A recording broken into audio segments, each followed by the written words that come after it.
এক জঙ্গল ছিল, ওর পিছনে একটা গ্রাম ছিল।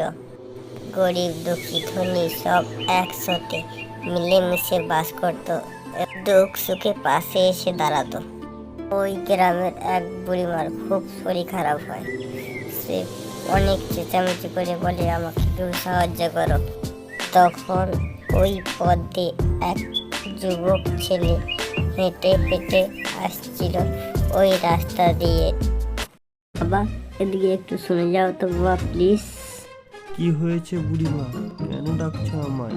সত্যি বলো, আমার খুব তাড়া আছে। বাবা, আমার কাল থেকে খুব শরীরটা খারাপ, প্লিজ আমার ওষুধটা এনে দাও না। আমার খুব তাড়া আছে, আমি আনতে পারবো না, আমাকে ক্ষমা কর। বলে লোকটা চলে গেল।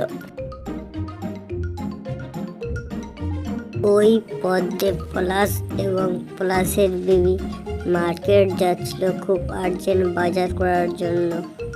আবার এদিকে একটু শুনে যাও না প্লিজ প্লিজ। বুড়িমা, জলদি করে বলো, আমাদেরকে বাজার যেতে হবে, বাড়িতে কিছুই আনাজ নেই, আজ রান্না না হলে হবে না, জলদি বলো জলদি বলো। তোমরা তো বাজার যাচ্ছ, আমার ওষুধটা এনে দাও না, আমার কাল থেকে খুব শরীর খারাপ, প্লিজ বাবা প্লিজ। না বুড়িমা, আমরা এই পথে আর যাবো না, প্লিজ আমাকে ক্ষমা করে, এই বলে লোকগুলো চলে গেল।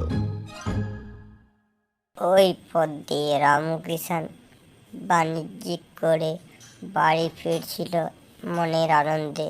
বাড়ি ফিরে আসতে আসতে সে একটা জাদু খেলা শিখেছিল, সেটা দেখাতে দেখাতে আসছিল।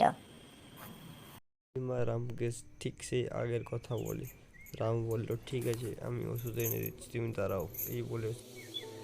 এই বলে রামকৃষ্ণ ফের রিটার্ন চলে যায় ডাক্তার কাছে।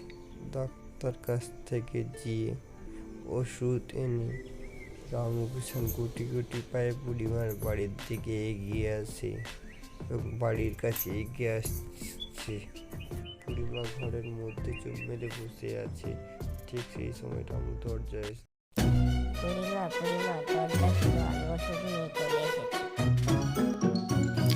বুড়িমা বলল, যাচ্ছি বাবা, দাঁড়া আমি যাচ্ছি। এই বলে বুড়িমা খাট থেকে উঠে দরজার দিকে এগিয়ে গেল। এইভাবে বুড়িমা মা নাম এই বলে বুড়িমাকে ওষুধ দিয়ে বাড়ির দিকে রওনা হলো।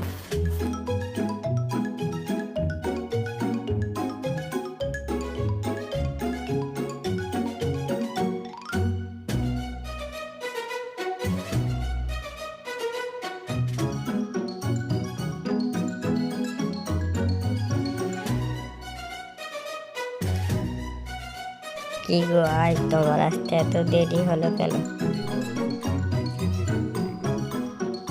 দুঃখের সময় যারা পাশে দাঁড়ায় তারাই হলো আসল বন্ধু। দুঃখের সময় যারা দূরে চলে যায় তারা প্রতিবেশী নামে কলঙ্ক। আশা করছি বাচ্চারা তোমরা সবাই অসহায় এবং গরিব দুঃখীদের পাশে দাঁড়াবে। এই বলে আমার গল্পটা শেষ করলাম।